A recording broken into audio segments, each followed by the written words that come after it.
So bagong lahat, habang nag-iintay papasok ng training camp, si Trae Young nag-iintay pa rin ng kontrata mula sa Atlanta Hawks. Papasok na kasi sa expiring contract si Trae Young at hindi man lang siya inoperan or kinausap man lang ng Atlanta Hawks management para sa panibagong contract.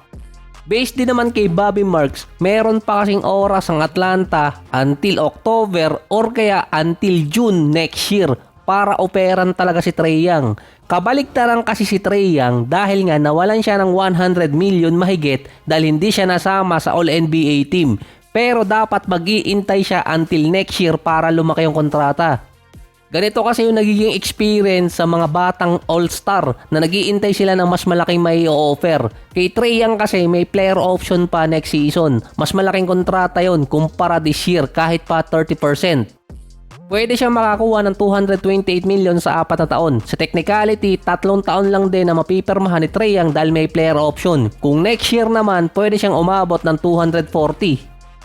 Ginamit na rin kasi ng Atlanta ang kanilang cap space kina Alexander Walker at Kristaps Porzingis. Ang isa pa doon, tinanggal or napalitan ng kanilang GM this offseason. Kasabay ni Trae Young si Dyson Daniels na mabibigyan ng extension na hanggang ngayon wala pa. Hindi pa alam kung kailangan bitawan si Jalen Johnson na nauna ng bigyan ng 150 noong nakarang taon. Sinabihan agad ng former Hawk player si Trae Young na huwag gagawa ng kakaibang bagay bago dumating ang season. Dahil si Trae Young, hindi papansinin yung mga gandang ginagawa niya pero siya yung most hated player na hindi alam kung bakit. May mga hated player kasi sa NBA na alam mo kung anong dahilan pero kay Trae Young hindi. Sinabihan agad si Trae Young na may hanggang October pa naman para makakuha ng deal at huwag magiging immature na magpo-post na naman sa Twitterverse. Hindi kasi nakikitang isang money market player si Trae Young. Last year, binitawan agad siya ng Adidas na hindi tinuloy yung kontrata niya dahil sa mababang sales ng signature shoes. Hindi nag-expire ang kontrata niya at tinapos ng maaga. Doon pa lang nakikitang walang fanbase si Trae Young para makabenta ng malaki sa kanyang signature shoes. Hindi tulad nung ibang mga star player or ibang player na katulad niya. Dito siya napunta ng Jordan brand pero hindi rin siya binigyan ng signature shoes at mas pinili ni Trae Young ang Jordan brand dahil mas ma-appeal sa kanya kesa sa Anta na nauna niyang sinuot noong nakaraan taon after niyang umalis ng Adidas. At excited noon si Kyrie na bigyan sana siya ng deal. Na-miss out agad doon ang big opportunity. Ito kasi yung sinasabi ni Eddie Johnson na wag gagawa si Trae Young ng immature na bagay. Masyado siyang nagmadali noon. Maraming biggest star sa kanya ang nasa Jordan brand, doon pa siya pumunta. Ang reason pa ni Trae Young, yung Jordan brand ang sponsor ng basketball team nila sa college dati. Yung isa pa sa immature na pwedeng gawin ni Trae Young habang nag-iintay ng contract ay magbukas ng trade market kung magpo-post na naman siya online. Alam ko ginawa na to last year, yung dapat siya ang kukunin ng San Antonio dahil naghahanap sila ng point guard kaso si De'Aaron Fox ang natuloy. Ang most common comment kasi kay Trae Young, hindi siya nagpipit sa isang team, tanging sa Atlanta lang siya magiging okay at magkakaroon ng magandang taon. Iniwasan din si Trae Young ng Orlando Magic. Si Desmond Bane ang kinuha na ilang first rounder ang binigay sa Memphis para kay Bane. Instead, nasubukan ng Orlando na makipag-trade sa Atlanta. Sa ganung presyo, hindi makakatanggi ang Atlanta Hawks kung 5 first rounder ang ibibigay ng Orlando Magic. Nung malaglag kasi ang Atlanta sa play-ins noong April, meron na kasing rumors nun kasabay din ang pagkakatanggal kay Landry Fields bilang GM na makikipag-trade ang Orlando Magic para kay Trae Young pero hindi natuloy yun at ibang player ang kinuha ng Orlando Magic.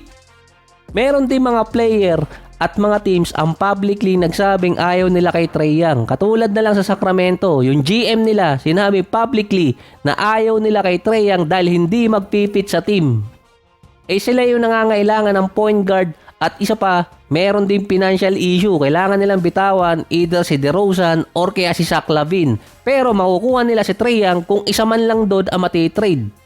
Hindi agad nagdalawang isip yung GM at sinabing direktang mas okay pa sa kanila si Russell Westbrook. Kahit si Trae Young pa kasi ang leader ng assist, hindi fast first point guard. Shoot first player kasi ang nangyayari sa kanya at hindi siya ganun ka-efficient na player.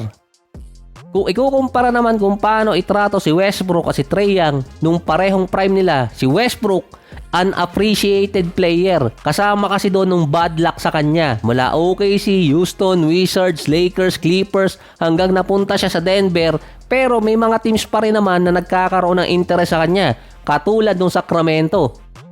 Kahit pa tad-tad ng bad luck si Russell Westbrook sa kanyang buong karir. Kay Dillon Brooks naman, isa sa most hated player pero alam mo kung bakit siya hated. Dirty player si Dillon Brooks, kung ano-ano rin ang sinasabi. Pero may mga teams pa rin naman na nagkaka-interest sa kanya. Kahit si Draymond Green, halos katulad lang kay Brooks, pero yung kay Trae ang kakaiba. Hindi alam kung bakit halos sa buong NBA community galit kay Trae Young. Ganito yung katindi, yung pagka-hate kay Trae Young ng buong NBA. Nung nanalo ang Knicks last playoffs kontra Boston, papasok ng East Finals, ang minumura ng crowd ng fans ng Knicks, hindi yung Boston kundi si Trae Young na hindi naman nila kalaban.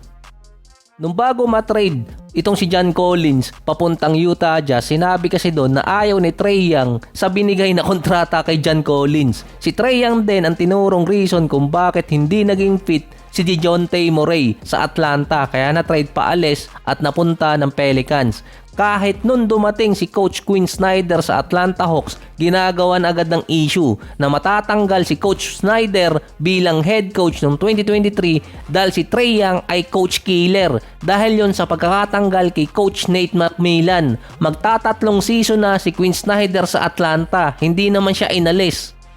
Pine-personal din di umano si Trae Young na hindi binoboto kapag All-Star, hindi rin sinasama sa botohan sa All-NBA team na kung ibang player ang nakagawa last season ng 24 points, 3 rebounds at 11 assists, kahit pa nasa 41% at 34% lang mula sa 3-point area, siguradong bibigyan pa rin ng boto.